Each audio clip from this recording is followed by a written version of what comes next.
Oke, slide berikutnya itu adalah tentang jenis materi atau zat, sama ya. Kalau saya bilang materi dan zat. Nah, jenis materi itu berdasarkan penyusunnya ada dua macam. Ada materi murni atau zat murni. Ada juga yang disebut materi campuran atau zat campuran. Nah, zat campuran itu adalah zat yang terdiri dari beberapa zat murni. Jadi di dalam campuran ada di situ kumpulan-kumpulan zat murni bergabung, dua atau lebih, bisa saja lebih. Contohnya itu adalah misalnya secangkir kopi, gado-gado, susu ultra, ya itu termasuk campuran. Misalnya kalau di susu ultra itu ya ada, coba lihat di packingnya, di dosnya itu, coba lihat di belakang itu ada komposisi ini. Nah, itu campurannya itu. Jadi susu ultra termasuk campuran. Itu hanya contoh saja ya, contoh campuran. Nah, sedangkan zat murni itu ada dua bentuk. Ada dalam bentuk unsur dan ada dalam bentuk senyawa. Nah, kalau dalam bentuk unsur itu adalah zat murni yang tidak bisa lagi diurai menjadi lebih sederhana dan hanya satu jenis atom. Nah, seperti yang saya tampilkan tadi. Jadi unsur adalah zat yang paling murni dari materi. Contohnya itu adalah emas. Simbolnya itu dalam unsur kimia AU. Apalagi besi, simbolnya Fe. Nah, dan semua yang ada di tabel periode itu adalah unsur dan semuanya adalah zat yang paling murni. Nah, sedangkan senyawa itu adalah kumpulan dari unsur-unsur atau zat murni yang bisa diuraikan menjadi unsur-unsurnya. Jadi di dalam senyawa ini ada beberapa unsur yang bergabung dan senyawa ini bisa diuraikan lagi kembali menjadi unsur-unsurnya. Contohnya air. Air itu rumus kimianya H2O. Unsurnya itu mengandung unsur H, hidrogen, dan unsur O, oksigen. Nah, itu namanya senyawa yang begini, yang ada rumus kimianya. Misalnya garam. Garam itu rumus kimianya NaCl. Nah, ini juga zat murni ya. Dia mengandung unsur natrium atau simbolnya Na dan unsur klorin atau simbolnya Cl.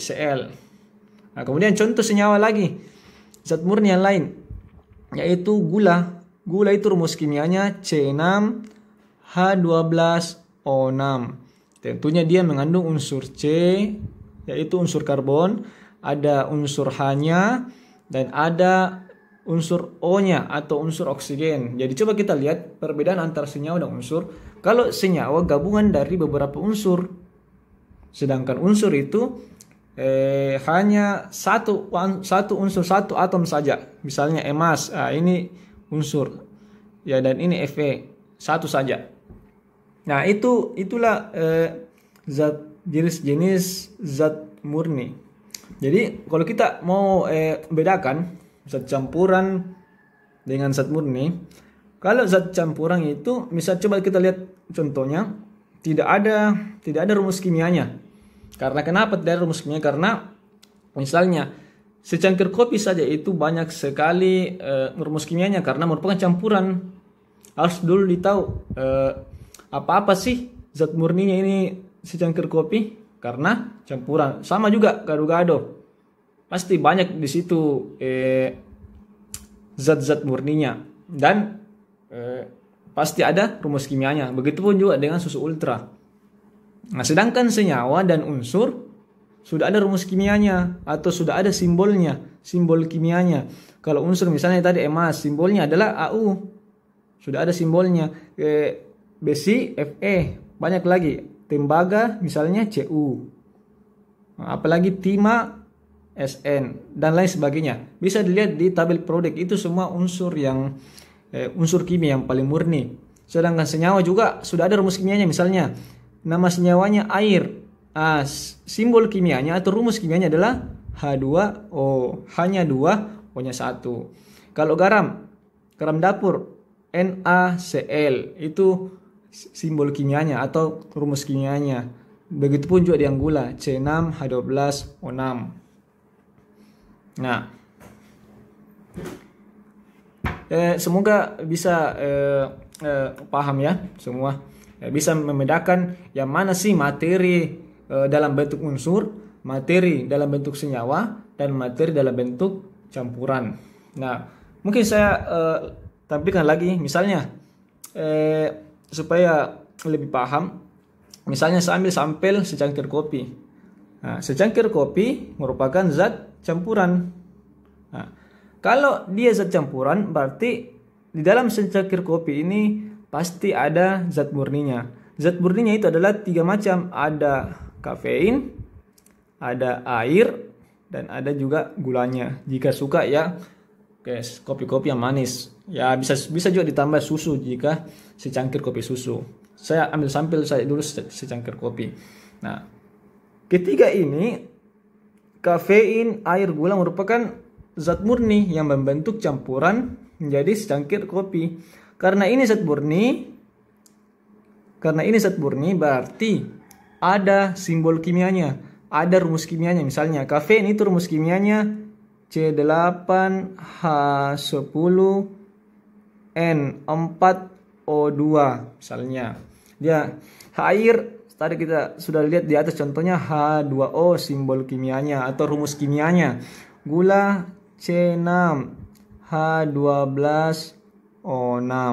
Nah, itu simbol kimianya dari zat murni dari secangkir kopi. Nah, karena ini zat murni dalam bentuk senyawa, pasti ada unsur-unsurnya. Ada unsurnya. Misalnya kafein itu terdiri dari unsur C, unsur karbon, unsur H, unsur hidrogen, nitrogen, dan oksigen. Ada 4 unsur di dalam kafein lagi. Kemudian dalam air, tadi sudah kita, tidak apa-apa diulang, ada unsur hidrogennya dan unsur O-nya. Nah, sedangkan gula ada unsur C-nya, ada unsur H-nya, dan ada unsur O-nya. Ya, jadi beginilah alurnya atau prosesnya supaya kita bisa membedakan yang mana sih itu dibilang zat murni dalam bentuk unsur, zat murni dalam bentuk senyawa, dan zat murni dalam bentuk zat campuran. Ya, slide berikutnya adalah kita membahas tentang perubahan materi. Telah kita ketahui sebelumnya bahwa perubahan materi itu ada 2 macam ya. Ada perubahan fisika atau fisis sama ya. Dan ada juga perubahan kimia. Nah, di sini saya sampaikan pada slide ini perbedaannya apa. Nah, di slide sebelumnya saya sudah memberikan pemahaman bahwa ketika zat murni bercampur dengan zat murni yang lain akan membentuk zat campuran. Nah, ternyata tidak selamanya begitu ya, adik-adik sekalian. Nah, terkadang ketika zat murni, ada juga keadaan ketika zat murni bercampur dengan zat murni yang lain akan membentuk zat murni yang baru. Tidak selamanya menjadi zat campuran, tidak selamanya. Disinilah perbedaan yang manakah di situ perubahan fisika dan yang manakah di situ perubahan kimia. Pada keadaan pertama, ketika zat murni bercampur membentuk menjadi zat campuran, itulah dinamakan perubahan fisika. Perubahan fisika. Itulah namanya perubahan fisika. Sedangkan ketika zat murni bercampur dengan zat murni dan hasilnya bukan menjadi zat campuran tapi malah membentuk zat murni yang baru, itu namanya perubahan kimia.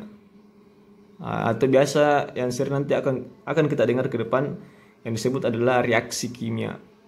Ya, sama ya, perubahan kimia, reaksi, kata lainnya adalah reaksi. Nah, bagaimana caranya membedakannya ketika apakah dia zat campuran ataukah dia zat murni ketika bercampur? Nah, apa bedanya? Kalau perubahan fisika itu hasil dari ketika bercampur yang dinamakan zat campuran ini sifatnya sama dengan zat murninya. Maksudnya adalah sifat zat murni ini masih sama dengan sifatnya zat campuran. Jadi masih ada di campuran ini masih ada sifat dari zat murninya. Contohnya, saya ambil tadi contoh ketika kita mencampurkan air ditambah dengan gula misalnya, dan ditambah dengan kafein atau kopi akan menjadi secampuran ya. Jadi secangkir kopi. Secangkir kopi ini pasti masih ada rasa airnya kan? Tentu masih ada, pasti masih ada rasa airnya. Secangkir kopi ini masih ada rasa gulanya kan? Tentu. Pasti rasanya ini kalau di secangkir kopi ini ditambahkan gula pasti rasanya manis, pasti ada rasa gulanya. Dan pasti secangkir kopi ini ada rasa kopinya kan? Atau rasa kafeinnya? Jelas. Maka itulah yang dimaksud dengan zat campuran atau perubahan fisika. Itu keadaan pertama. Nah, keadaan kedua itu zat murni ketika dicampur dengan zat murni menjadi zat murni yang baru. Maksudnya sifatnya ini zat murni yang baru sangat jauh berbeda sifatnya berbeda. Sorry ya, tadi ini sifatnya sama ya. Sorry. Sedangkan kalau perubahan kimia atau reaksi kimia itu sifatnya berbeda.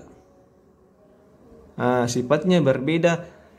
Sifat zat murni ini yang terbentuk ini berbeda dengan sifat sebelumnya, dengan zat murni yang ketika sebelum dicampur. Contohnya, zat murni ada saya punya logam natrium, simbolnya itu Na, simbol kimianya natrium. Saya campur dengan gas klorin. Gas klorin itu rumus kimianya Cl2. Nah, ini akan ketika direaksikan atau dicampur maka menghasilkan senyawa baru atau zat murni baru, yaitu NaCl. Nah, ini Na sifatnya sangat reaktif. Sangat reaktif sekali, artinya bisa saja dibuat sebagai bahan dasar bom ya. Sedangkan gas Cl2, gas klorin ini sifatnya beracun. Bisa menjadi senjata kimia ya, senjata kimia beracun. Nah, sedangkan ini NaCl merupakan garam dapur atau bisa menjadi penyedap rasa. Bisa menjadi penyedap rasa. Coba kita perhatikan, apakah garam dapur ini sama atau NaCl ini sama sifatnya dengan gas klorin? Apakah garam dapur ini atau NaCl ini sama sifatnya dengan natrium? Sangat jauh berbeda. Ketika sebelum bercampur itu sangat berbahaya, tidak bisa dikonsumsi oleh manusia. Ketika bercampur atau ketika bereaksi secara kimia, maka bisa menjadi penyedap rasa. Disitulah bedanya antara perubahan fisika dan perubahan kimia. Dalam hal ini reaksi kimia. Ya, oke. Slide selanjutnya adalah bagian terakhir, yaitu tentang kedudukan ilmu kimia dan peran kimia dalam kehidupan. Jadi bagian ini, kedudukan ilmu kimia itu sangat erat, sangat erat kaitannya dengan peran. Nah, makanya di slide ini saya gabung ya. Maksudnya bagaimana kedudukannya itu juga langsung sekaligus perannya dalam kehidupan. Nah, coba contohnya begini, coba kita perhatikan gambar ini tentang kedudukan ilmu kimia. Jadi di sini ilmu kimia di tengah ya, kita lihat sendiri tengah. Misalnya saya ambil contoh kedudukannya terhadap ilmu kedokteran ya, yang sangat familiar itu.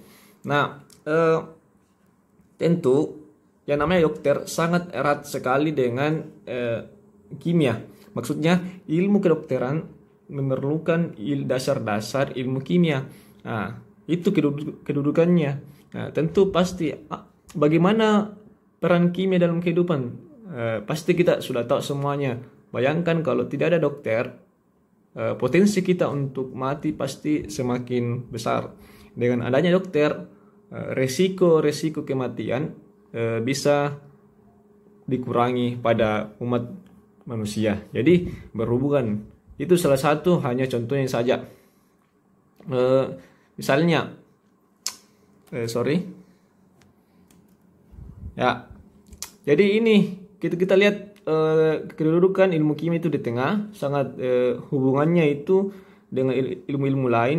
Bisa kita lihat ada psikologi, ada neurologi, fisiologi, biologi, fisika, pertanian, botani, dan banyak lagi ya. Ini hanya sebagian kecil ya, sebagian kecil, dan banyak lagi hubungannya.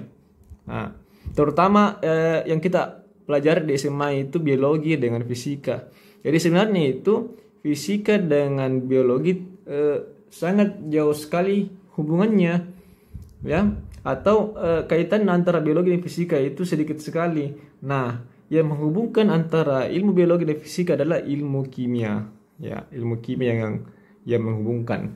Nah, itu mungkin contoh-contoh bagaimana kedudukan ilmu kimia dengan ilmu-ilmu yang lain, dan sangat banyak ya, banyak ilmu-ilmu profesi itu sangat membutuhkan dasar-dasar ilmu kimia. Nah, coba kita lihat lagi di sini di gambar yang sebelah kiri. Nah, ini perannya dalam kehidupan. Nah, ilmu kimia ini berperan di bidang misalnya untuk membantu pertanian. Nah, pertanian dalam pembuatan pupuk misalnya, dalam pembuatan pengusir hama, pestisida.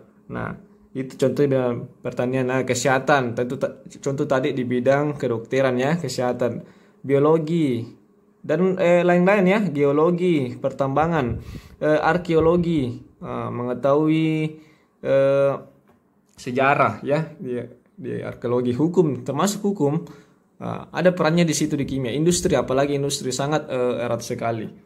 Nah, begitulah peran kimia dalam kehidupan. Dan ini hanya, sekali lagi, ini hanya sebagian ya, perannya ini hanya beberapa contoh saja yang bisa ditampilkan. Masih banyak lagi peran kimia dalam kehidupan. Ya, di slide berikutnya itu adalah, ya, di sini kita bisa lihat gambar. Di sini gambar analis kimia. Ya, tentu pasti harus menguasai kimia kalau kita ingin menjadi analisis kimia. Ini adalah gambar-gambar profesi yang dibutuhkan oleh ahli-ahli kimia, yang dibutuhkan oleh orang-orang yang harus menguasai kimia. Nah, ini juga gambar kanan ini adalah BNN. Ya, Anda semua pasti tahu apa itu BNN, Badan Narkotika Nasional. Jadi BNN ini tugasnya untuk menguji orang yang sudah menghirup atau mengkonsumsi narkoba. Bisa dites siapa tahu dia berbohong atau tidak. Jadi BNN ini sangat butuh sekali ahli kimia. Ya, BNN bekerjasama dengan polisi tentunya. Di slide berikutnya lagi saya tampilkan, ya, ini industri semen. Nah, di industri semen sangat dibutuhkan oleh kimia, industri semen. dibutuhkan oleh ahli kimia. Apalagi ini gambar sebelah kanan. Ya, tersangka kasus mayat tanpa kepala adalah teman dekat. Nah, di sini ada kasus pembunuhan. Nah, ini dipecahkan oleh ahli kimia. Nah, karena ahli kimia di bidang otopsi ya. Jadi polisi ada di kepolisian itu ada bagian-bagian ahli kimia yang gunanya kalau ada kasus kriminal kayak pembunuhan bikin dia mengotopsi mayat. Nah, ketika otopsi pasti itu ditahu hasilnya apakah dia dibunuh atau dipukul kepalanya dan lain-lain sebagainya. Nah, itu dibutuhkan adalah ilmu-ilmu kimia, dasar-dasar pemahaman kimia, dan sangat bermanfaat bagi kehidupan manusia. Sampai di bagian kepolisian pun dibutuhkan ahli kimia. Di saat berikutnya lagi saya tampilkan. Nah, ini tambang emas Freeport. Ya, tambang emas Freeport. Jadi Freeport itu pasti sangat jelas pasti membutuhkan seorang ahli kimia. Ya, dan sangat berperan dengan ilmu kimia. Ya. Di bagian pertambangan. Jadi kalau Anda nanti sebatok kuliah di teknik pertambangan itu pasti Anda belajar ilmu kimia. Nah, ini gambar di sampingnya perusahaan minyak ya. Kita sudah ketahui ya, Pertamina ya. Pertamina.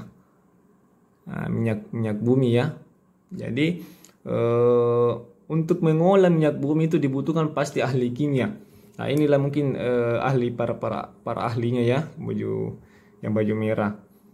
Nah, sehingga kita bisa memanfaatkan minyak bumi. Seandainya tidak ada ahli kimia, pasti minyak bumi kita tidak berikan nama emas hitam. Tapi karena adanya ilmu kimia, berkembangnya ilmu kimia, maka minyak bumi ini dikatakan emas hitam. Artinya sangat bermanfaat sekali bagi kehidupan manusia. Dalam hal ini minyak bumi. Nah, kemudian sedikit lagi. Nah, ini juga seorang ya industri ya, di industri makanan kayak kalau tidak salah industri makanan kayak Mayora apa itu pasti dibutuhkan ilmu kimia, ahli kimia. Produk-produk kayak Indomie, bembeng dan lain sebagainya itu pasti dibutuhkan ahli kimia. Nah, ini juga sama dengan slide tadi tambang ya, tapi ini tambang batu bara. Nah, ini orang pasti harus punya pemahaman dasar tentang kimia. Jadi sangat bermanfaat sekali ya. Kemudian yang terakhir ini di bidang kesehatan. Ini perawat ya. Perawat itu pasti kalau Anda jadi perawat pasti membutuhkan ilmu kimia. Ini dokter ya, dalam ini dokter gigi ya, dokter.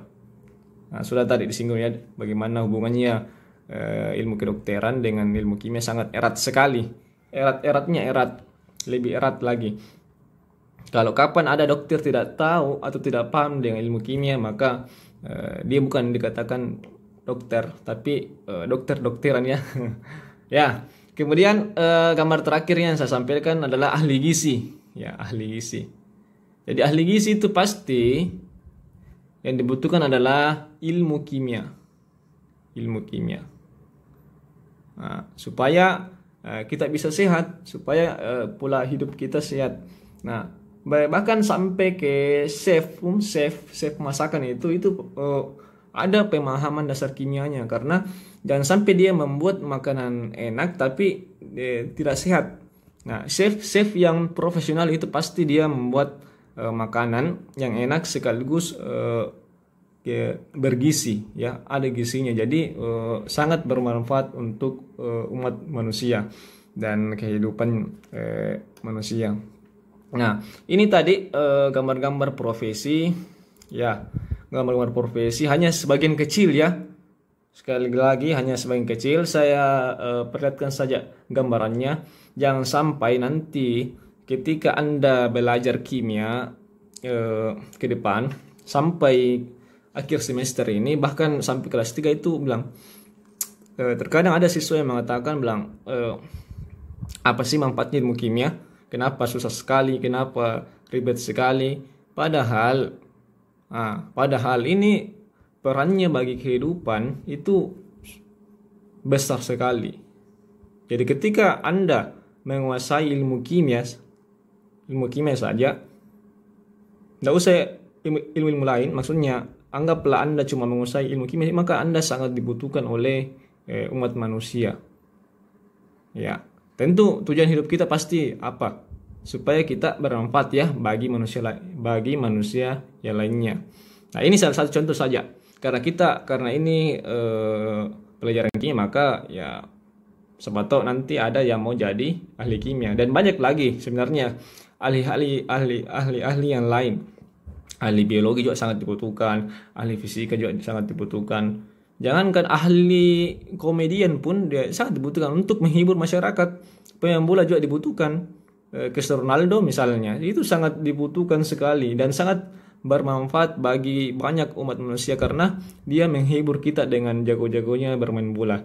Jadi ini hanya salah satu ya, karena kebetulan kita belajar kimia, maka yang saya tampilkan di sini adalah manfaat-manfaat ketika kita menguasai ilmu kimia. Ya, mungkin hanya sampai sini penyampaian saya dulu tentang hakikat ilmu kimia. Mohon maaf atas kekurangannya, dan kritik dan saran siap kami terima. Jika ada kesalahan pahaman di video ini, silakan di komen, like, subscribe juga. Ya, terima kasih atas perhatiannya. Salam dahsyat luar biasa. Assalamualaikum warahmatullahi wabarakatuh.